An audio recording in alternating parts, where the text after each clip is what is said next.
ទីមួយធ្វើពី Chester ទៅ Chester ខ្ញុំធ្វើការជាមួយនឹងគ្រូខ្ញុំដំបូងគាត់និយាយប្រាប់ខ្ញុំថាគ្មាននរណាម្នាក់អត់ខ្ចោះទេបើយើងគិតថាធ្វើអ្វីទៅបានផលហើយល្អប្រសើរសម្រាប់ជីវិតរបស់យើងគឺយើងចាប់ផ្ដើមធ្វើទៅគ្មានអ្នកណាខំប្រឹងមួយថ្ងៃបានផលនោះទេ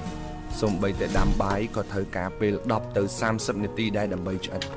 អ្នកខ្លះគាត់មានសមត្ថភាពខ្លាំងមែនទែនប៉ុន្តែអ្វីដែលគាត់មិនទទួលបានផលនោះគឺខ្វះភាពក្លាហាននៅក្នុងការចាប់ផ្ដើមធ្វើវាចាំមាននេះចាំមាននោះមិនទាន់ដល់ពេលមិនទាន់ត្រៀមខ្លួនហើយជាដើមត្រូវចាំថាអត់មានអ្វីដែលអាក្រក់មើលជាងការចាប់ផ្ដើមទេ